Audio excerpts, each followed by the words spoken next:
still singing. Yeah. Like, there's no other way to do it. That was a quick little intro, though. I wasn't trying to give them Whitney Harmony. I was just trying to do a little something to slide us in. But we're back with episode 4. Episode 4. Oh my. No, we're really moving along because it's giving 20, 30, 40. Woo! We are here with episode 4, and we're so excited to be bringing to y'all a new conversation. Yes. It's been a lot going on. What's tea? How are you doing? I'm doing good. You're doing good. We just were together yesterday. Okay, so we had an amazing weekend with the girls. We had kind of like a girls' day-ish. We worked out together. We had a nice sauna. Great conversation in the sauna. The sauna was bomb. I love the sauna. Yeah. It was like the heat was building up the heat inside of us. And we had great conversations, yeah, which made us think of our podcast episode today, which is Culture Meets Kingdom. Baby, we about to ruffle some feathers. Okay, let's get to ruffling. It's going to be a episode that's much needed, though. You know what I mean? Like, I feel like sometimes as Christians, we shy away from these topics with fear of being canceled, with fear of being attacked, with fear of being judged. But there has been so much slander about Christianity, and as Christians, we become so timid and never want to clap back. Okay. But listen, girl, I ain't saying I'm Mary. I ain't saying that I'm Ruth, baby. I got a little Eve in me. So when it comes to my king, I'm going to clap back. And I'm super excited to just get into these topics that sometimes we're scared to talk about. And we need to talk about them because we are in the culture, but we're from the kingdom. So can the culture meet the kingdom? Let's figure this out. So I want to bring up just something that kind of happened. I think it was a month ago this happened with Maverick City. So we've got a well-known group. They've been doing amazing things for the kingdom, and they were at the Grammys. I didn't really read into the whole article simply because I don't be in people's business, and that's what a lot of people need to not be, is in people's business. But basically, they were trying to cancel Maverick City simply because they have performed with a secular artist at the Grammys. I will say this. I think as Christians, we are very quick to jump on or cancel or condemn our brothers and sisters in Christ that have a platform or who are influential, and they hold this microscope over their life, but they don't be applying that same energy to themselves or to other people around them. I feel like we extend people around us in our circle of influence grace, but then we look at celebrities or people in quote unquote high standings, and we're very quick to cancel. And especially when they are out there for the kingdom. It's kind of unfortunate, like, we criticize the kingdom, but then it's the culture. We're about the culture. But, like, before getting into it, like, what is culture? I think culture is what we are heavily influenced by on the daily. Yes. I think it's what is thrown at us in the media. Yeah. What is portrayed for us to be like through the media. I think it's just the influence, really. It's the influence, it's the society that we live in that affects our beliefs. So like culture is really important. Like you sometimes have to like go after the culture to really make a difference because we are the culture, like we're living in it, influenced by it. That's so good. So when I look at today's culture, child, I cry. It's a little scary, I'm not gonna lie. Today's culture, I feel like, do you feel like you belong in today's culture? No. I feel like in a sense, I do, but I think that's because, how do I word it? I don't belong in today's culture, but I want to make an impact on the culture. I think like what's thrown down our throats has always just rubbed me the wrong way, and I never really understood why, but as I've grown in my relationship with Christ, I've seen like the truth, and then I've seen the lies. And I feel there's a lot of lies and misconceptions and skewed perspectives within the culture we live in today. Yeah, I think the culture that we live in today is like all about self, which is not even like that alone is a problem. Yeah. If anything is self-centered, I feel like we're very much about self, very much about independence. Like I do what I want. No one can judge me. Only God can judge me. I'm reading a lot of y'all's bios. This is a lot of y'all's bios on Instagram right now. I'm sorry.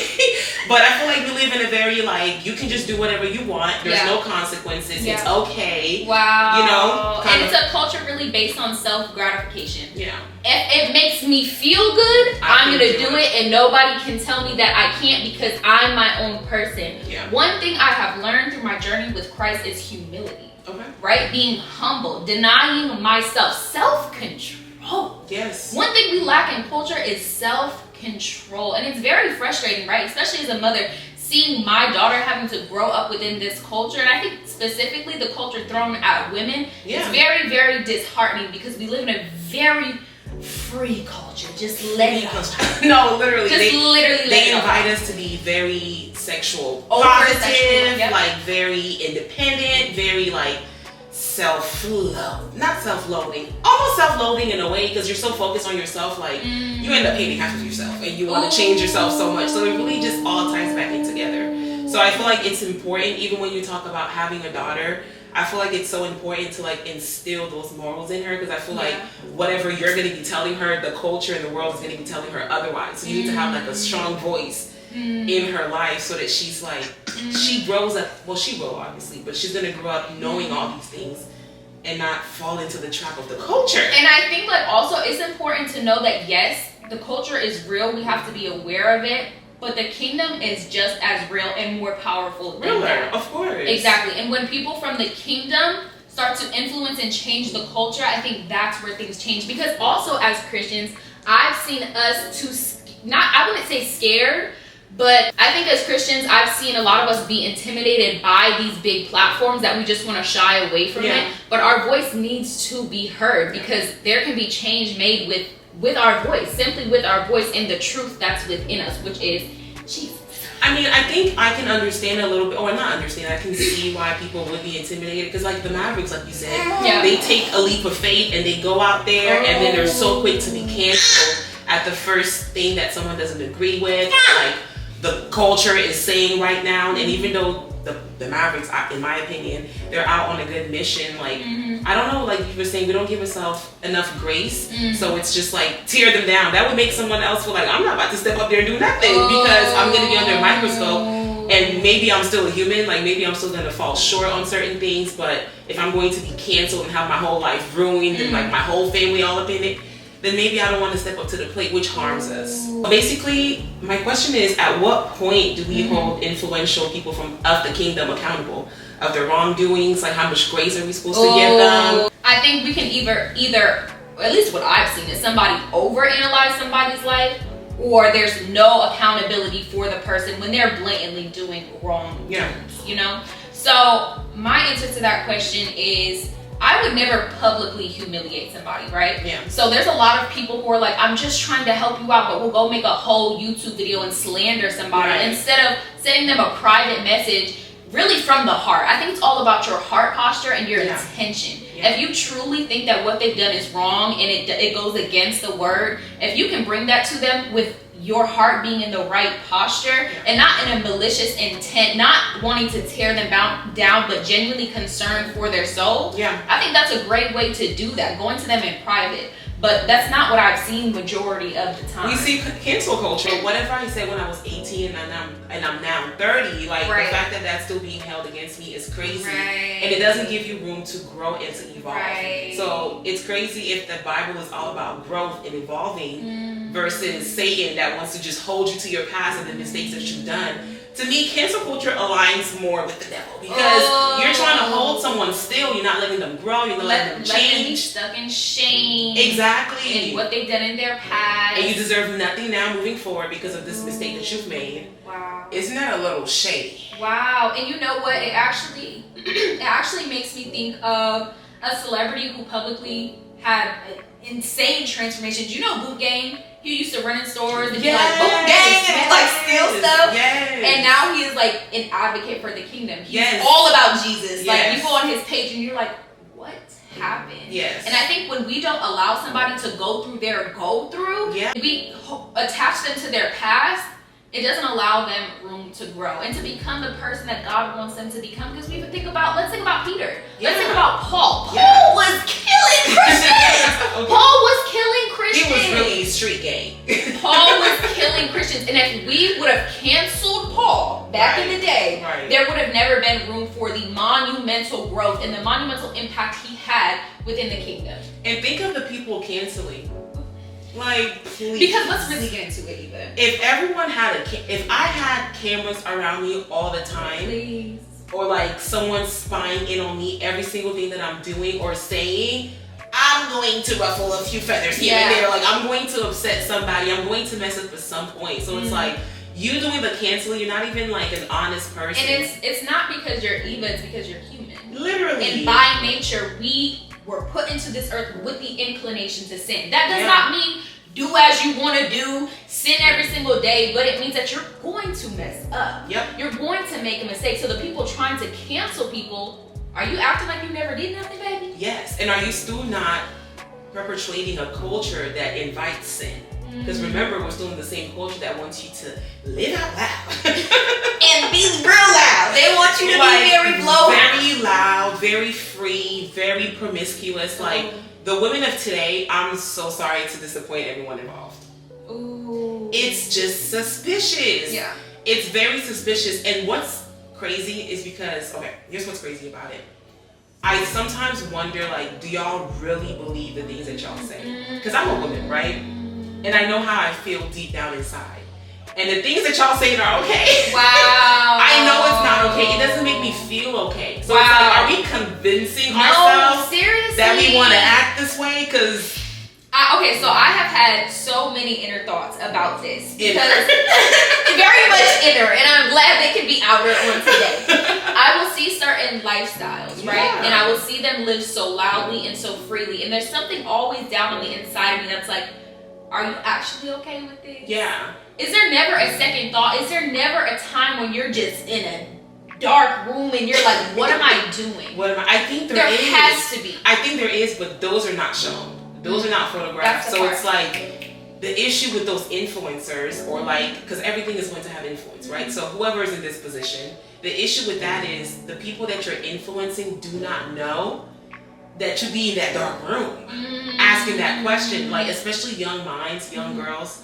If I had the visual that kids today have when I was growing up, I don't know what I would think about myself, because I didn't grow up like on social media. That came like in the teens, whatever. But imagine 8, 9, 10, like, you're already on a platform being influenced, and with what? That's tough. Change your body, do whatever you want to do, wear little to no clothing, not because it's for anybody else, but it's because it's for you. I never got it.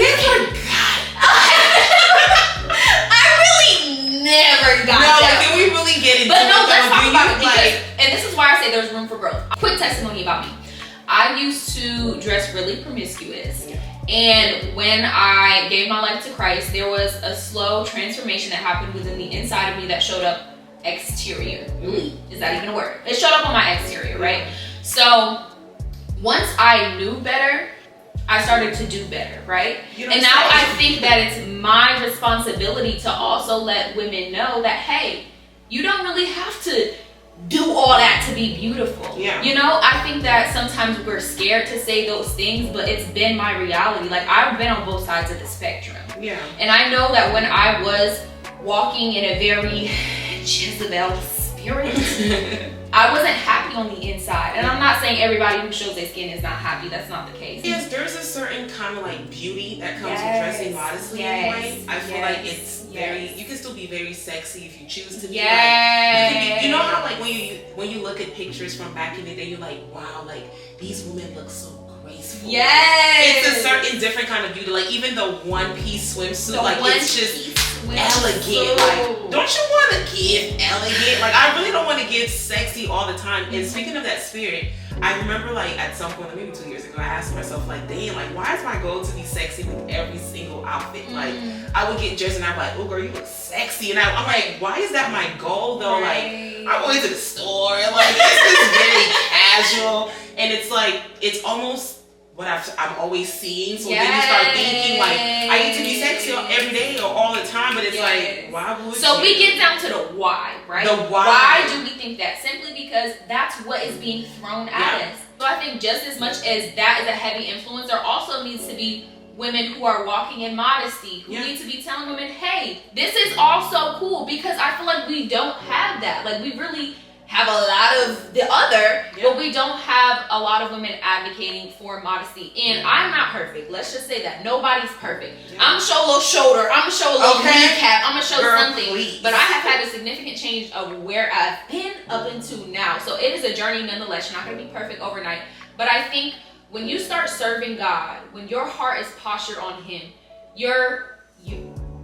there's this change that happens that's really change of desire. And like, you don't want to be like that. Yeah. I remember out of nowhere I was like, I kind of want to revamp all my closet because the crop top of it all. Yeah. Like even the hoodies were cropped.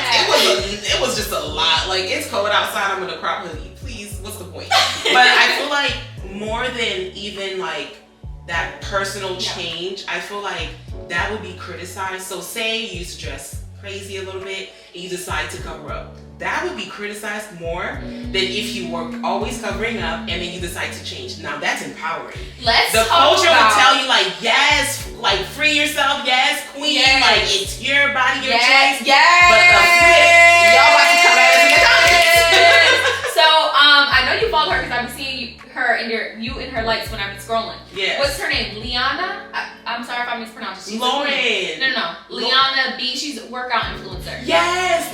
Miss Girl went from giving you cheeky glute workout to baby, we all the way covered up. And I love her. She had a whole post about it, and I just love it. Yeah. I commend her because it is scary, right? Going from one way to another and how that's going to be perceived by people. And like you said, people will be more amped for you to wear nothing. Come on, free it all. But then that's you cover up in their bed. That's what you got to think about. So whatever the culture is promoting is so anti what I genuinely believe is best for you. Wow. This is for men and women, like, because men are getting promoted the weirdest thing, like live out loud themselves, like just do what you want. It doesn't matter, you're a man, like all that good stuff.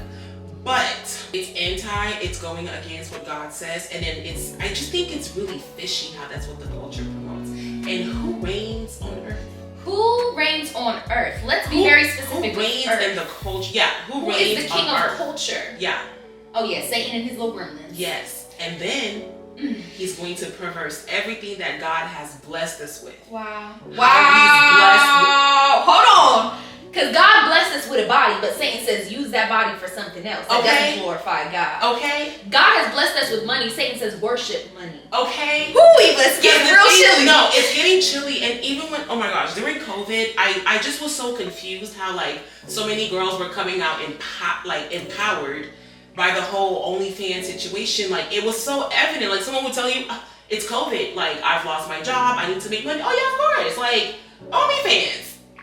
Like, think about how normal that is. Wow. My great grandma is rolling her grave. When I say my grandma's rolling, like she's about to come out here and snatch us up. Eva, here's the thing. We have been so system to make this normal. Yeah. So us speaking out against this, right? This is going to ruffle feathers simply because it's the normal. It's normal to have an OnlyFans and to not have a second thought about it. And if you say something about it, you're anti my body, anti-women. But aren't I for women?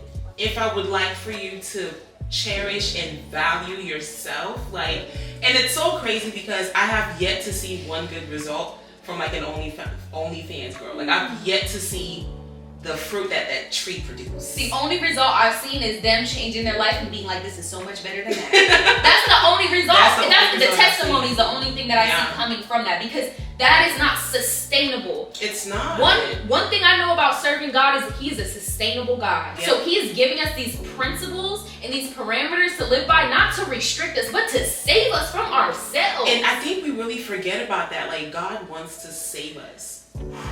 He literally wants to, like, yes, we serve God. Like, He wants to bless us. He wants to give us all these. We be so stubborn. Like, He will literally give you 1, 2, 3. These are the steps, and we're like, we're gonna do something else. Yes. And then be crying in the comments. Yes. And be crying in the comments, Eva. This is so important to talk about. Oh my goodness. So don't fall for the trap that like it's okay. Let's talk about the trap of it all, right? Because since it's so normalized, right, we don't have a second thought about it. But the end result, what is the end result? Let's talk about, I forget what verse it is specifically, but it talks about there's this woman, this promiscuous woman who roams on the streets calling out to whatever man will come near her, right? The guy comes near her, leaves his wife, right? So he's cheating. Mm-hmm. Leaves his wife to go be with the woman, and then the verse says he's like an ox, he's like an ox going to the slaughter, not knowing his death is near. Yeah. We be doing stuff not knowing this is nearing our death. Not a physical death, but a spiritual death. No, which for is sure. So much worse than a physical death. Because now you're walking around this earth dead. you're dead. You're dead. You're entirely dead. And the same culture and the same people that are pushing you to do these things, they will never talk about that part of it. It's like, you're just gonna do OnlyFans, get money, and that's it. Like, the story ends there. Come on, be real. Like, how do you think that's gonna age? So remember when I took my Instagram break for like a few months? Yes, I do. When I came back, it was very much, whoa there, what's going on? Because I haven't seen so many naked bodies in about 7 months. And I'm just like, whoa. At the time, I didn't feel like, you just see everyone naked all the time. Like, you don't even think about it. Have I been in bed with all y'all? Like, why am I seeing you naked? And you know what? Seriously, Eva, especially being a married woman, I think of my younger self. I also sympathize with her, right? Because we've grown. But I would never want anybody outside of my husband to see me in no lingerie. And baby, we be popping up on a gram with lingerie. Maya, that really hurts me. Lingerie. No, Eva. it really hurts me. And let me say this, y'all. If you are living under these circumstances, there is another way. Yeah. There is life. I want you to know there is life. And I know what the world has told you is that is life. The life you're living is life, but there is true freedom. One thing I love about Jesus is he's given us freedom. Yep. We're not bound to sin. No, ma'am. We're not slaves to sin. We're not slaves to a certain lifestyle. Jesus has literally given us the gift of freedom. Yeah. My only prayer to you is that your heart posture continues to grow closer to Jesus, because I can't change it. Nobody can change it. That is a work between you and God. Yeah. Seriously, and it's a process. You're not gonna be perfect overnight. No, of course not. But I've seen what God's done. But I think even like keeping God in your life, that's why when I look back always, I was so annoyed growing up. Like my mom making sure to go to Sunday school, my mom talking to us about the Bible. Like, you told her, lady, your head hurts, she's bringing out the Bible. It's the correlation, I don't know. But it's like she was very much putting God at the center and at the head of everything. And if you look at culture, the Lord is not in sight. And I feel like it can only happen that way. When we stray away from God, like what do you think is going to happen? You are going to have an open mind, open to a lot of different things. And we just be coming out with new stuff. Like, we just be looking for problems. This is my thing, right? I want to give you a specific name, baby. We name dropping on today. Aleister Crowley. And if I'm not saying it right, I don't care, because basically he was a Satanist. And one of his, he was a leader of a big Satanist quote unquote revolution. Yeah. And a famous quote he has is "Do as thou wilt." Okay. Meaning, do whatever you want to do, whatever feels good right now, whatever looks good in this moment, do it right now, because you can. You have that freedom. And the thing that God has given us is free will, right? Yeah. So he knows we're able to do this, that, and the third. But when we choose him, when we choose him, like we have the option to be whatever we want to be. But when you choose God, I think God commends us for that, right? Because the angels in heaven, they automatically have an inclination. They don't know sin. They're just praising God. Yeah. So they look at us as humans, and they're probably questioning God, like, why do you care so much about these humans? They do nothing but disrespect you. And God's like, because they chose to love you. And that's what the devil plays on, because please do not forget that the devil was an angel of God, right? So when he was kicked out, at God still loving us, like, look at these sinners that don't even respect you. Like, why are we dealing with them? God is like, I'm gonna stick beside them. Right. I love my humans. I'm gonna stick beside them. He got mad. He took his little gremlins and told God that the humans are so evil that bet they're gonna follow me. Bet I can stray them away from you. Bet I can make them sin. And God was like, try it, because I'm gonna send my son. I'm going to send my son in human flesh to take away that sin, and anyone who chooses him. So of course, like, left to your own function, you're gonna want to do some questionable things. Like, that's just your natural default. That's your default. So to really think that like being good is easy or being good is given, no, it's a choice. It's like, a choice. And it's like everything else is combating you against that choice, and you need to ask yourself why. Like, why am I being pushed? Why is it so easy to do all the wrong things? And let's talk about, okay, I love that, because we talk about discipline, right? And how hard it is to be disciplined. Discipline is commendable because it's very easy to do the easy thing. It's easy to sit on the couch and eat a bag of chips. It's hard to meal prep. Okay, it's easy to go out and do whatever, be whoever. It's hard to be disciplined in your word. Yes. Anything that is worth having for a long time is hard. Yeah. And we are a culture that is based on instant gratification. Microwavable. Hence why we do things that feel good in the moment, Right now. but are so destructive in the long run. Girl, the next day. It's not always the long run. The next day you are crying. And you know why you're crying. You know why you're crying. But sometimes it hurts too much, so you're just gonna like hush it. Yes. And that's real. That's real though. Yeah. That's real. Like, you know you're struggling with something, and rather than facing it and really going through the hardship of breaking this thing down, it's easier just to be like, I'm gonna deal with you another day. Because I've already done it, right? Like, I've already done it, so what's doing it Right. again? Which is why I just feel like, for me, I always say this, but reading the Bible really changed my life because it's just a lot of truth. And if you don't know the truth, of course, like, if you don't believe in something, you can believe in anything. Like, you can easily be swayed. It's hard to change my mind. Like, I'm very strong on certain values that there's really nothing that can sway that. So if you're living in a culture with no values, like, how do you stay grounded? If you don't have a thing, right, that you go off of, that you do it for, you can be swayed in any direction. Like, bring in New Age spirituality, bring in your horoscope, bring in... You can be swayed in any direction, and it's gonna... How can you withstand? Can we get into New Age spirituality? Girl, get into it. Eva, please, can we get into it? Because I'm actually not too familiar with that. I know, like, really? I know it's common, but I don't even really know, like... So, I can't even give you a definition, child. All I know is the certain things that happen within New Age spirituality. It's really putting your trust in almost idolizing, not almost, it is idolizing other gods, whether that's a crystal, whether that's sage. It's putting your hope and belief into something to bring you healing or bring you peace or bring you clarity when God is the source of all of that. Right. So we're putting our faith in what God made here on earth. God made them crystals, baby. Okay. Them crystals ain't gonna save you when you're going through heartache and pain. Wait, so like the crystal is the... So there's like certain crystals that are for certain type of things. And that's just one thing is the crystals. There's also tarot card readings, basically predicting your future. Yes. Oh, I want to get into that because come on, y'all. We are trying to be God.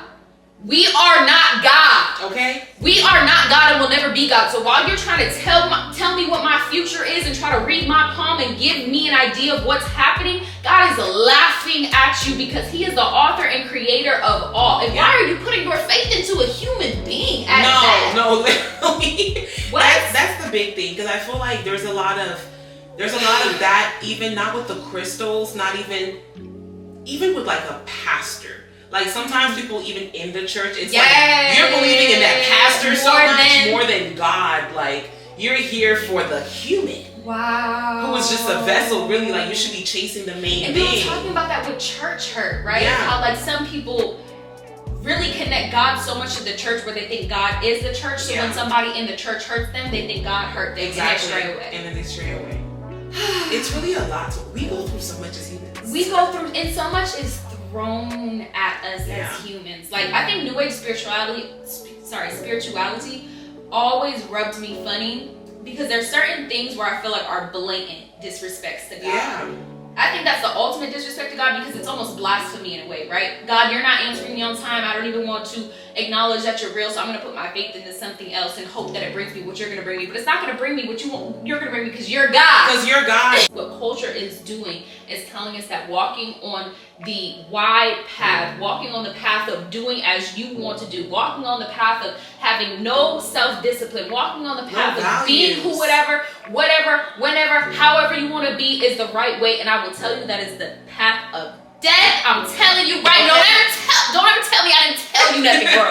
Because Jesus is coming back. And let's talk about that. We are in end times. And the way we move it makes me feel like it's a little closer than it needs to be. No, seriously, because I've never even had this much passion to talk about this. Like, Jesus is coming back. He is coming. Look around at what's going on. And we really act like we just have eternity. Like, even in our own lives, you don't know what might happen tomorrow. Like, you just assume, like, I'm going to live a long life. But are you ready to not? Like, what if tomorrow it was to go down? Like, where is your soul at? Wow. Where is your mind at? Like, how prepared are you to enter to God when He pulls up them screenshots? And I think it's time of everything you've been doing. I think we've really softened Christianity, but I think it's time to get into reality. Maya, don't I always say bring back shame?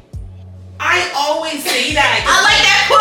I always say that. Bring back shame, because today it's like, oh, don't body shame me. Maybe I need to be body shamed. Like, no, for real. Like, I am African, okay? Like, Africans are straight with it. They don't play around. They're gonna tell you how it is. Every pound I've ever gained, someone has called it out, and it's like, of course, you can use the, oh my gosh, that must have hurt your feelings. Okay, but did it need to be said? I've been getting my feelings hurt reading the Bible, but did it need to be said? So it's like, maybe you do need to be, whatever you're doing, shamed, to where you realize that, hey, this is not okay. And I also don't like hear the fact, truth. Hear truth. The truth really be bothering people, and that's how you come up with the phrase, my truth. Maybe. There's only one truth. Like, it can't be your truth and my truth. It's only the truth. And if your reality is not aligning with the truth, you don't change the truth. Wow. You gotta realign yourself. Wow. Eva, this is real. No, this is very real. Because I was, the book of Revelations is always, scaring me a little bit to read. But I've been reading it, and verbatim, what's happening in the book of Revelations is happening right now. Yeah. And as Christians, we become, soft, like Jesus loves, Jesus. And yes, Jesus loves, but Jesus also gets angry. Jesus is stern. He's stern. He's a stern sir. And he will burn down Sodom and Gomorrah and do it again with the US of A. And I won't bring up because we are a wicked people, Eva. I don't think we understand how hot hell is. Maybe when we sitting in that sauna and we're talking about the sauna. No, literally, when we were walking, I was like, I gotta change my life. And it's like kiki and funny, but it's also reality. No, like, reality. Hell is a place that you will go to if your soul is not aligned with God, and if God does not know you and you don't know God. And that's what I was telling you. When you're about to sin, in that moment, God is the one reprimanding you, and the devil is the one encouraging you, right? He's like, come on, you got this. But as soon as you sin, they flip. God is not on your side, like, you can come back to me, open arms, it's okay, I still love you. The devil is looking at you like, you did A, B, C, D, you are dirty. Wow. So it's like, you really but you told me to do it, Satan. Because the same world that's encouraging you will connect. Come on, cancel culture. The same world that is encouraging you will condemn you. Yeah, let's just right now. And let's just sit for a second. And it's a lot to take in. So it really takes a type of bravery. Like, you have to be bold and confident in yourself. And where do I get my confidence from, you might ask? Confidence is in the Lord. So let's talk about, if we're in a situation where we have been living for the world, where we are tired of walking this life, what do we do? How do we get in right standing with God? Just, first of all, want that for yourself, right? Like, I think it's all in the change of heart, because God knows your heart. Before you even say anything, He already knows it. And He already knows your life story. He already knows yesterday, tomorrow, all that good stuff. So you just declaring that you invite Him in, because we'll be close to Him. So just invite Him in, like, literally just like, I don't even know, like, if you're up there, if you're real. I don't even know what I'm saying. I remember those were like my first few prayers. Like, I'm like, to whom it concerns. Like, please send help. Like, you just have to invite Him in and be serious about it. And then have the ears to hear and the eyes to see and watch for it the journey. Yeah. Be ready for the journey, because it's not an overnight thing. Be ready for the ups and downs. I really don't see any other religion, and I respect them all, that get so much crap as much as Christianity. Like, you want to know why? Because truth makes people itch. It makes people mad. It makes people angry on the inside. Like, Jesus is the truth and the light. So when people are saying these things, combating the kingdom, it's coming out of a place of hate for the truth. Yeah. But we be so ready to hype up these lies that the world is telling us. Like, I just want to tell y'all, unfollow the shade room. They're doing nothing but taking from your life. Yeah. Seriously. It's been a few months, I'll say, since I've even seen anything from the shade room. And you really don't need it. Like, you end up, when you hear people talking about, like, current events, you're like, oh, who, like, and it's okay to miss out on that conversation. It's nothing that you need. Yes. It's very negative, and it puts you in a mind space of you can just talk and nothing happens, and maybe let me see you in the streets. Because there's consequences to your actions. And it's crazy for people that grew up online. Real life is not the shade room. Like, you can't just get away with saying stuff, doing stuff. Like, disrespecting people. And I think back to the culture thing, we are in a culture of it just matters what you're thinking, what you want. Because I remember when Monique said something about the bonnets, like women, ladies, my daughters, like y'all shouldn't be wearing bonnets at the airport, which I think is like a great message, right? Like if it happens that you have a bonnet at the airport, okay, right. But like in the grand scheme of things, like try to not look like you just woke up, picking up your children from school, like pulling up in the line with pajamas. Just a nice message, like present yourself well. She was drugged through the mud because of that. And think about it, like because of what? Of course. If anything, it's a positive suggestion. You can take it or not. Truth, Eva. But not only do they not want to hear it, they want you to shut up. Like so, they're not just closing their ears, right? They want you to close your mouth, and that's bizarre. They want you to close your mouth. And that's very suspicious. And that's one thing that God has blessed us with is a voice. Yes. And just as much as their voice is heard, ours you really have. And I feel like it's our responsibility, especially as like you, for example, becoming a mom, becoming a wife, stepping out of some childish ways that you used to have. Like it's important to put that out there. Like I always tell you, like if I had a YouTube platform like yourself, like your channel that I could watch as a kid, it would make me feel like. But you do have a platform. Yes, but like if I had something that I could watch as a kid and just be inspired, because it's like it's cool to love Jesus. Like what are y'all talking about? It's cool to be with one person. It's cool to have like loyal friends. Why y'all always want to be on the toxic stuff? Like, are you enjoying that? Is it fun? Post the like and the comment. Like, are you sleeping well at night? Are you okay? One thing I love about the Bible is that it tells us all of this. Yeah. Just outright.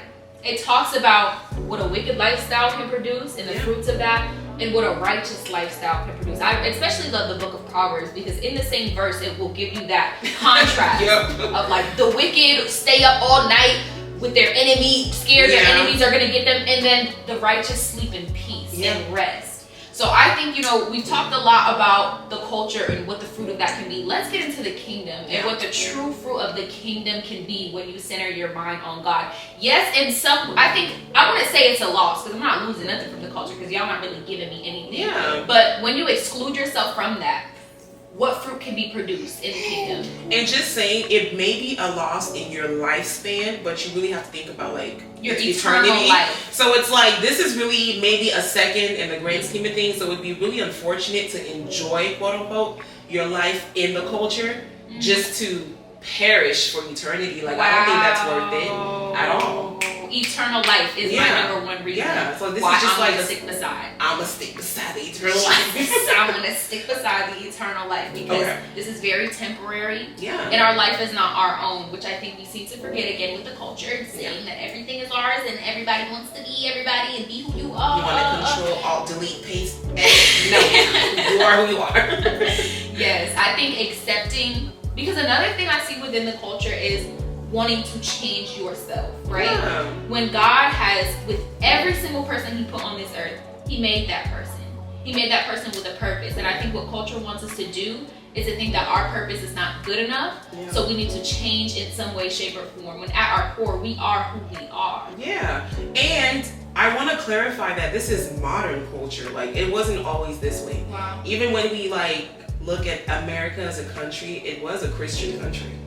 Oops. It was a little sketchy. It was. Yeah, but families were grounded on values. Like it was all about the American dream, small families, the picket fence. Like that was what was promoted. So if you think about now, we're anti all of that. Like it's almost like everything that's good for you, let's flip it and sell that. So can we talk about how we're anti-family in this culture? Literally, we're anti-family, we're anti-God, we're anti-values, we're anti-literally everything positive. Wow. And it's scary. It's a scary time, isn't it? Why are we so anti-family? And why are we not concerned with what's going on around us? Yeah. We've been so conditioned to think this is the norm. And that's scary. Yeah. You have the same experience too. Like when you first had Genesis, remember people were like, you're having a baby too soon. Right. And you need to live your life. And I just have a question, right? What's that life? What's that life? What do you need to be doing that is so fun that you can't do as a married woman or a married mother? Like what is the fun? Please someone say in the comments, drop in the comments if you know. Because I want to know. Wow. And that was something that was definitely a topic of conversation on my channel. People were like, you're missing out on your 20s. And I'm like, what? Missing out on heartbreak, missing out on being an alcoholic, missing out on clubs. I don't want none of that. Just to spin around in your 30s, go to church every day and pray for that life. Just exactly. Y'all be in church on Thursdays, Wednesdays, Tuesdays. Exactly. Like, come on. Because when you are counterculture, you're going to be... And I will ruffle a few feathers and say, I feel like it's natural for women to want a family. Like, please don't be lied to. Like, it just comes naturally. Like, we're nurturers. Yes. We are... How can it be possible that for all eternity of time, women have always operated this way until us? Right. Like, can we just think about that for a second? Like, why are we all of a sudden? Because it's time to change and be who we are. Oh, seriously though, Eva. So I think this conversation, child, it just got me together because it made me feel seen. Because sometimes I think as a Christian, we look at what's going on, we're like, am I doing this for nothing? Why am I doing this? If the evil look like they're prospering, why should I live this lifestyle and feel as though I'm suffering? And let me tell you, this life is not forever. So this temporary suffering, things may look a little sketchy. It may look like the evil are prospering, but baby, when you get to them pearly gates, you've won. Yeah. You have won. And it'd be such a shame to get up there and then, like I said, the Lord pulls up all the screenshots. The screenshots. Was that you? Was that you? Like, this was the life that I was going to have for you, but you wanted to do this instead, so this is what you got. What I ordered versus what I got. Literally, Eva. Literally. Yeah, and it's not going to be funny when the Lord is having that conversation. I love that we can make a space for women to be seen, for women to grow. Yeah. Know that no woman's being left behind, baby. I don't care if you was in a club last night on the pole. Okay. You're here now and you are very accepted in your right now, but we're going to grow. Yeah. We're going to grow. Because we serve a God who gives you life and life more abundantly. This was great. This was a really good conversation. And if it wasn't good for you, you need to repent. You need to seek the kingdom. Seriously. So who wins? Like, wait, who wins? Who won the fight? Kingdom! It's already a fight that's already won. So it's just like, do you want to be on the winning team or... It's already won, baby. That's the thing. It was nailed to Mount Calvary. It was won on that day. The kingdom will always win. Wow, thank you so much for this conversation. This made me so happy. It did, and it made me feel like I'm a kingdom girl. You're a kingdom girl. The Very Much Kingdom Girls rebranding. No, Very Much Kingdom podcast. No, that's funny. That's funny. We love y'all so much. Thank you for just being here with our seriousness, with our giggles, with everything, girl. Like, we really do want to inspire anybody we possibly can. So send this to a friend. If somebody needs some help and some encouragement, send this around because we want nothing more than to have an impact on whoever we can. Absolutely. And we're here for a conversation. We want to challenge some thoughts, challenge your mind, and we want you guys to challenge us too. So make sure you drop comments. Let us know what you're thinking. Let us know what you agree with, what you disagree with. And then we'll go from there. We'll go from there, girl. We're going to see you in a couple weeks, and we will definitely get into the comments from this episode. So make sure you're being active. We're reading the comments. We're reading the comments. We have to. So we love you guys. We appreciate you so much, and we'll see you on the next pod.